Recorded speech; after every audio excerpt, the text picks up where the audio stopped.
Алматы қаласында 1966 жылдың 29 қаңтарында бір сәби дүние есігін ашты. Бұл сәби болашақта талай балаға үлгі, талай жанға қуат беретін Айгүл Ғазизқызы еді. Ол 4 ағайындының үлкені болды.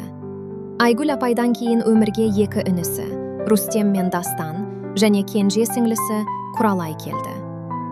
Айгүлдің әкесі Қыдыров Ғазиз Қыдырович 1941 жылы туған, адам өміріне жауапкершілікпен қараған, өз ауданында бас дәрігердің орынбасары болып еңбек еткен абзал жан. Анасы Бабалыкова Фарида Аубакировна 1942 жылы туған, Тұрар Рысқұлов атындағы мектепте дене шынықтыру пәнінің мұғалімі болып жұмыс істеді. Айгүл бала күнінен спортты серік етті. Оқуға алғыр, қимылы ширақ, өмірге құштар болып өсті. 1983 жылы ол Белинский атындағы орта мектепті, қазіргі Абай гимназиясын сәтті аяқтады.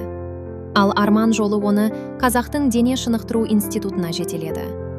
1992 жылы педагогикалық факультетті тәмамдап, өз мамандығын жүрек қалауымен таңдады. 1987-1989 жылдары Айгүл спорт мектебінде еңбек етті. 1989 жыл Айгүлдің өміріндегі ең қастерлі кезеңдердің бірі. Ол өз тағдырын Кажаков Рысбек Сыдыковичпен байланыстырды. Олар шаңырақ көтерген сәттен бастап, өмірдің барлық сынағын бірге қарсы алды. Қуанышты да, қиындықты да бір-біріне сүйеніп еңсерді.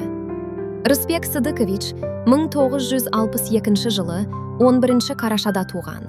Ауған соғысының ардагері, қазіргі таңда жедел жәрдем станциясында жүргізуші болып еңбек етіп келеді.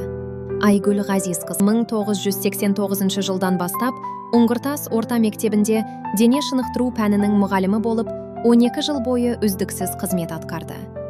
2002 жылы ол Шоқан Уәлиханов атындағы мектепке жұмысқа қабылданып, шәкірттерін спортқа, тәртіпке, жеңіске жетеледі. Айгүл мен Рысбектің 3 қызы мен 2 ұлы дүниеге келіп, отбасын шаттыққа бөлеп өсті. Осылайша, еңбек пен төзімділікке, спорт пен адамгершілікке негізделген бір әулеттің тарихы қалыптасты. Бұл ұстаздық пен адалдықтың, отбасы мен еңбектің, өмірге деген махаббаттың тарихы. Бұл Айгүл Ғазизқызының өмір жолы.